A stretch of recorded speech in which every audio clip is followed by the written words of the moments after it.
Welcome back to another episode of Back to Vet. And today I got here with my good friend, frat brother, Jimmy, aka Brother Moonwalk. That's Welcome right. to the show. That's right. Appreciate it. Appreciate it. So, what I like to do on Back to Vet podcast is the first thing I like to do is like to get to know you. So, I got a couple questions that I want to ask you so that way the listeners get to know who you are. So, can you tell us a little bit about yourself, where you're from, and how do you think that helped shape who you are today? Most definitely. Well, of course, my name is Jimi Ogunmefun. As you can tell by the last name, I am Nigerian. For the longest, I thought I was born in Nigeria. My parents moved me to Nigeria at a very young age, so I thought my first trip on the plane was me coming to Houston.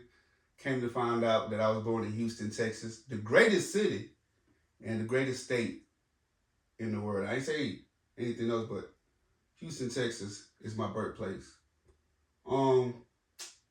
Have you been back to Nigeria since you? I have not been back to Nigeria, and being in the military does not make it easy to go back there. It does not. Do you plan on going after you retire?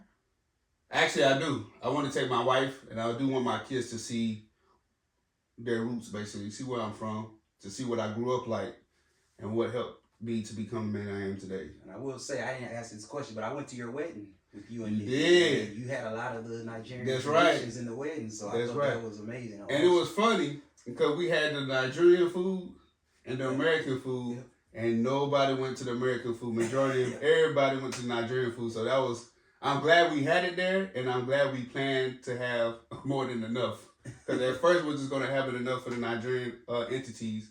But yeah, my homeboys, my homegirls, everybody went and got some good Nigerian food. It was dope. I'm glad that I was able to share that experience with my friends too. That was dope. It was good. Yeah, I appreciate it. So what is a memorable childhood memory? I'll have to say, that's what I'm saying. I'll have to say my flight from Nigeria to Houston. I remember the flight. I remember KLM Airlines. That was the first airline that I remembered. The blue, the white plane, being with my parent, eating on the plane, watching the TV screen on the plane. I was just like, oh man, this is dope. Because coming from Nigeria, sometimes we didn't have electricity every day. Well, then when I say sometimes, it wasn't no electricity every day. So sometimes the light would go out. So to be on the plane and see the electricity stay on, watching TV, because it was me and my little brother. Me and my little brother flew back. So my childhood experience, that would be like the dopest experience. And then landing in Houston, Texas, and finding that I have a little sister. Oh, wow. Yeah, that was, so my childhood experience is that. Nice. Yeah. That's good stuff right there. So we're going to get into your DJ thing, but the first thing I want to know is, when did you first fall in love with music? Being with my dad, to be honest. My dad used to play Bob Marley. Listen, I thought Bob Marley was part of my life. My dad had a big picture of Bob Marley in our house, like legitly. We didn't have a big picture of ourselves, but we had a big picture of Bob Marley in our house. And he, every day, or at least every weekend, he's listening to something from Bob Marley. Nice. And you still listen to Bob Marley? And I still listen to Bob Marley to today. What made you decide to become a DJ? I like music. To be honest, some of my music inspirations was Fela, of course, Nigeria, Bob Marley, and Michael Jackson. In Nigeria, as three people you can always hear is Michael Jackson, Fela, and Bob Marley. Don't know what it is, but I heard them all the time in Nigeria. And then just started from there, coming home to my parents, they will have music on, or when I ride with my parents, the music would be playing. And then I got to Germany. First duty station, I got to Germany, and I'm linked up with a DJ there.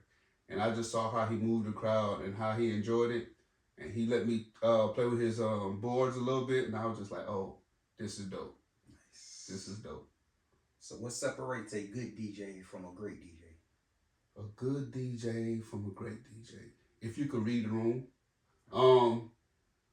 Something about some of us DJs is, including myself, I have a personal bias with music. So I want to listen to what I want to listen to. I heard you can't do that. But you can't, exactly. Yeah. But you can't do that. You cannot be biased with music, and you have to play it to the crowd, not for you. Nice. So if you go in there understanding that, and that's one of the questions I ask every time I'm employed.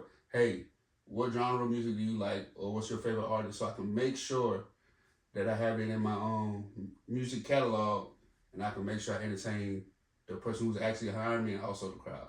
Okay. That actually goes into my next question. So what's your go-to genre when you need to save the party? And how do you read a crowd in real time? So, to be honest, it depends on who I see on the floor. So, if I see a lot of ladies on the floor, and I know it depends on the season too. So, if it's summer, I already know I'm playing the ratchet music. Have them, if they're on the floor, entertaining them. But a lot lately has been, well, for the past year, a lot has been on the trail rides. A lot of people have fallen back in love with line dancing. So, I know if I put a little bit of line dancing in there, oh, it's game time. I mean, the crowd is on the floor. And to be honest, swag and surf never hurts. It seems like no matter how many times you play swag and surf, somebody's getting on that dance floor and somebody's going to swag and surf. So what's one event you DJ'd that you'll never forget? An event that I DJ? Oh, my first military event. I had DJs. Was it a ball? Yeah, it was a ball. I had DJs of Fort Eisenhower, actually, but Fort Gordon. DJ on Fort Gordon, and listening to the requests that they made. Because some of the songs I never heard. So when I heard it on the headphones, I was able to blend it in, but it was just dope because I got exposed to more music that I didn't know about. So that one was, I would never forget it, because that was actually one of my first big gigs. Because it was actually on post. Had to make sure I had insurance. So yeah, I would never forget that event. And it was paid? And it was paid. Oh, wow. It was paid. It was paid event. If you could DJ anywhere in the world, where would it be? If I could DJ anywhere in the world, I wouldn't even say it's anywhere in the world. If I could DJ at my siblings' events, that is where I would want to be. And I know my siblings want me to be in the event, but if I could DJ for my siblings' event, no matter event, no matter event, okay, I will be A-okay, because that's one thing that I do want to do is DJ at one of my siblings' events. So what's a fun or random fact about yourself that most people don't know about you? Oh, man. To be honest, I listened to NSYNC and Backstreet Boys growing up. Every time I say something like, or I legitly like karate. I was taking taekwondo. I was taking karate growing up. So those two things, like listening to NSYNC and Backstreet Boys. Not back, yes. I was listening to them faithfully growing up. And I still listen to them. I remember when my wife caught me listening to it, like, I said, yep, what you want to do? They be jamming. So, yeah, those are a little fun fact about me. I do listen to NSYNC and Backstreet Boys. So did you watch the music awards this past? No, I didn't watch the music, but I do catch glimpses of them on social media when they come up on different reels. I do catch a glimpse of them. What exactly do you do for cybersecurity, and if you could break it down for people who don't understand it? Man, to be honest, cybersecurity is broad. Yes, it is. It is so broad. But if you want, military-wise, I've been doing it for the past 17 years. Just basically maintaining compliance on the DoD standard. Maintaining compliance with the DoD standard, making sure you don't leave no avenue or leave less avenues for people to interrupt your day-to-day activities. If I had to describe cybersecurity. So what made you choose cybersecurity as your career path? Man, because the world is, because no matter what, I feel like IT or cybersecurity in general will always be a place where you could go to and have something to do. I feel like cybersecurity, you won't get bored. You might get complacent, you might get annoyed, but you would never get bored if you go down a rabbit hole with cybersecurity. It's job security. Exactly. You saw the letter of intent that I just signed. Exactly. Somebody's always going to be looking for somebody in the profession in cybersecurity, especially with the way the world is going. What's something people can do right now to protect themselves online? To be honest, it's simple. And I was one of the corporates of this. Changing your password. People feel like it's annoying, but that simple thing of changing your password and not making it the same for everything. So your Netflix password does not need to be your secure email password. Your secure email password does not need to be your Hulu password. So And to be honest, the best advice I could give anybody being cybersecurity is that multi-function or multi-authorization passwords. So, hey, you put your password in, you probably have Microsoft authentication. Use that. Hey, somebody put your password in, you need to type this in or press this button on your phone or your personal device. So, any two ways of making sure you have security, or where it's not just one way to enter into anything that you have application wise. So if you put in your password, something that's in place to where, hey, you gotta go to your phone, you gotta go to your email, you gotta go to another device that you're using and press a button that say, hey, this is me. So if you could do that, that'll be my best advice for cybersecurity. So do you hold any certifications, and is there a certification you currently looking at getting in the future? Yes. So right now I hold Sec Plus. I did have fiber optic cables, and I do have AWS Foundation. One thing I do want to get into is the cloud. That is one thing I am chasing, and also AI. A lot of colleges are doing certifications for AI. I also saw CompTIA has something about AI as well, but my main focus is to get an AI certification. Just the general broad. NVIDIA has one that I'm looking at as well, and I think that's the one I'm gonna go with. Okay, as you can see, my books over here, huh? Certified ethical hacker. Yeah, that's my next and one. You see how thick that is? Yes. Hey, I got 3 of them like this. Next to Net Plus and Sec Plus, the trio. Well, I already had 2 of them. I already got those 2. Yeah, that's right. See these cards right here. And if you want to get into the realm, right there. Hey, listen, if you want to get into the realm, I tell people all the time, don't sleep on A+. I know people might not like it, but if you trying to come into this IT world, A+ might be slept on, but it's a great introduction to tell you how tedious and how confusing this is about to get for you in the IT world. So you live in 2 completely different worlds, DJing and cybersecurity. So how do you balance both? It's crazy, because cybersecurity is something like DJing too, because you're legitimately looking, finding, and moving at the pace of the things that's around you. So balancing it, hey, I know the military owns me until May 2027. So I always prioritize the military first. And then, hey, if I can get gigs in between the 4 days and weekends, I'm out there DJing at that time. Okay. So you're about to retire from the military. Yes. So how is it being I'm going to go ahead and call you a veteran, because you're almost right there. Oh, yeah, I've been doing. So how has that shaped your approach to DJing and your professional career? To be honest, I was one of the people that used to complain about the military, but the military is good. The military is, some of the things that I've been through, I don't want to blame it on the military. I blame it on the people in the military, because the organization is actually great. But the people in the military, how to perceive a regulation, how to perceive something, and that bleeds or imprint on top of you is what I feel like causes you some turmoil and some damages, but also builds your character. I always tell people I wasn't patriotic when I joined the military. I didn't become patriotic till I joined and actually went to war, and I saw some things. I was like, man, okay. Where were you at? Afghanistan. Afghanistan Twice, straight from Fort Hood, Texas. Oh Lord, that greatest duty station ever, I guess. But the discipline, the morale, the people that you've met, people that you actually went to war with, actually survived some things with, man, it tells you how important it is to have a system, like a family system. Hey, yeah, you have your family, but that brotherhood, that sisterhood that you develop in the military, I don't think you could get that from anywhere else, because you legitimately been through thick and thin, and these are the people that understand what you've been through, from your adulthood life to actually being an adult.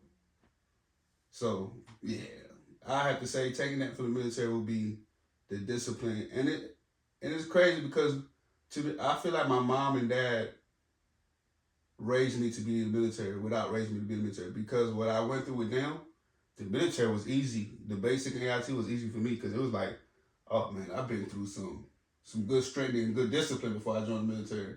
And this yelling and all this, all they did was add it to my repertoire to help me basically maneuver different situations. Think level-headed sometimes.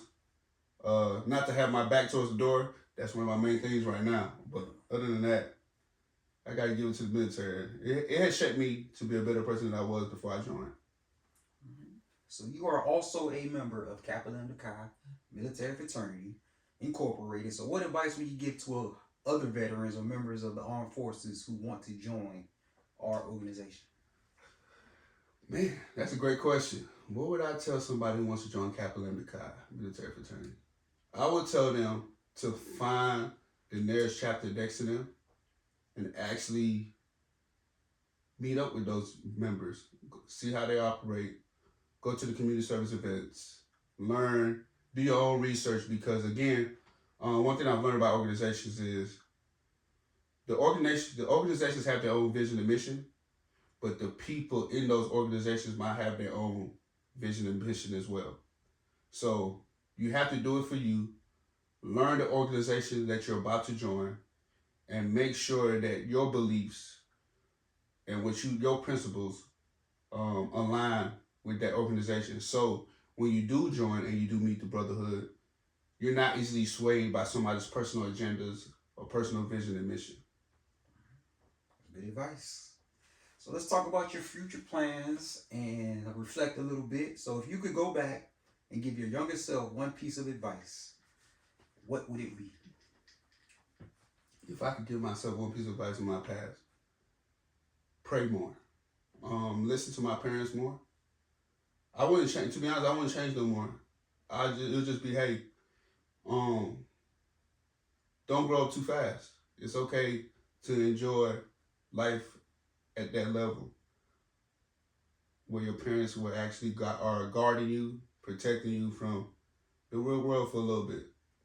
So that'll be my only thing. Hey, listen to your parents more and make life a little bit more easier for them, because I know I gave them, I was outside. So what's next for your career and your DJ brand? Any special projects or events? It's crazy because coming up? I have an event coming up next weekend, DJing the kids party. Excuse me. And I'm actually excited to DJ for this as well. I'm sure because it's in the family. Party is different. It's way different, man. Because you gotta have a clean version. The clean version. And then you gotta make sure, even though it's the clean version, what are they saying or what are they implying in those words? Because even though it's clean, you can add 2 + 2 and make it 4. You can add 2 + 2 and make it 4. And we're in a generation where it seems like there's nothing off limits in music. Everything is on there, from kids music to adult music. So you just gotta be careful of what's in these music, even though at kids parties. When you get on Kids Bop. Man, yeah. But then the Kids Bop sounds like something you might as well just play your cell phone, to be honest. So where do you see your cybersecurity career going in the next few years? Man. So cybersecurity is ever evolving. So it's like, I want to do remote. I want to work remote with cybersecurity, just do admin, to be honest. I think me being in the military every day, going to work every day, seeing people every day, now I'm at the point where I want to move at my own speed, still move at the company speed that the job that I applied for, but more so, hey, with the freedom of, hey, I can move this place, I can move that way, because for the past 20, 21 years, I have moved at another person's beat. I've missed a couple things that my siblings are probably upset with me that I missed, but due to my military obligations, I couldn't make them. So now I'm at the point like, okay, my family understood me for 21 years. Hey, now I need to start putting my family first as well. Like, hey, if they need me at an event, I want to be able to go to that event without having to be like, hey, no, I got to go to the field on this day. No, I have to deploy. No, I have to go overseas. More so, my excuses should be like, hey, I could be there. If I'm not going to be there Friday because the job needs me, but I'll be there Saturday. So being able to move more freely with the job that I do get, anything in the realm of cybersecurity, I'll be okay. But if I want to tie it down, it would be more so, hey, I want to be chasing rabbits. I'd rather just do the admin part of the cybersecurity realm. Okay. So what message do you want listeners to take from your story? Be honest with yourself. Accountability might hurt, but with that accountability comes growth. You don't take L's. They're just lessons. I like that. Mm-hmm. Last question. So where can people find you on social media if they want to book you for an event or need advice about going into cybersecurity? Oh man, that's easy. So my business page is You Feel Me Entertainment and Services. And then on Facebook you can find me at Jimi Ogunmefun. So it's Oscar Golf Uniform November, Mike Echo Foxtrot Uniform November. Okay. I ain't that hard to find. I'm like Prime. You could Google me without the funds, but I'm outside. Oh, we didn't even tell the people your DJ name. What's your DJ name? My DJ name, DJ Peanut. DJ Peanut. Right? That was my nickname growing up because of my head. My head is big. So one of my homeboys legitimately used to call me Peanut. And I just took it from there and ran with it. Yeah. So yeah, DJ Peanut. Well, I appreciate you for coming on my platform. Man, most definitely, man. I enjoyed this. Nah, this is awesome, man. It was a good interview. And as I continue to honor the past, build the future, and serve the now, this is Beck the Vet, and I'm out with Jimi Moonwalk. Appreciate you, bro. Salute.